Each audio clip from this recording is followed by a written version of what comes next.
Hello friends की खबर मैं आयुष आपनालोके चाই আছে MLD क्रिएशन अंजलि धाराबाहिकखনৰ যোৱাটো খণ্ডত দেখিবলৈ পাইছিল যে अंजलिয়ে মেট্ৰিকত বহুত ভালকৈ পাছ কৰা দেখিবলৈ পাইছিল আৰু তাই পাছ কৰা খবৰটো সাগৰৰ মাকে সাগৰক খবৰটো দিবলৈ ওলোৱা দেউতাকে মানা কৰিছিল আৰু अंजलिয়ে সাগৰতৰ ঘৰত আহি সাগৰৰ মাকক পৰীক্ষাৰ খবৰটো দিবলৈ কৈছিল।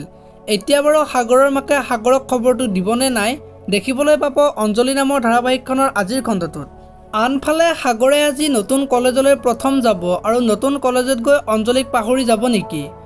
আনফালে अंजलि আজি কলেজত এডমিশন ল'বলৈ যাব আৰু যাওঁতে দেউতাকে তাইক আপদ বুলি ভাবিব আৰু তেতিয়া अंजलिয়ে তাইক ডিঙিত কলহ এটা বান্ধি নদীত পেলাই দিবলৈ ক'ব।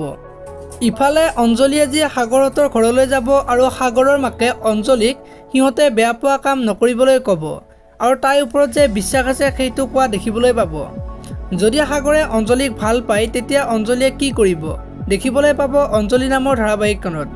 আপোনালোকে अंजलि ধাৰাবাহিকখন চাই কেনেকুৱা পায় কমেন্ট কৰি জনাব। যদি এতিয়ালৈকে ভিডিঅ'টো লাইক কৰা নাই লাইক এটা কৰি দিব আৰু এনেকুৱা ধৰণৰ ভিডিঅ' পাই থাকিবলৈ চেনেলটো সাবস্ক্ৰাইব কৰি বেল আইকনত প্ৰেছ কৰি দিব। ধন্যবাদ।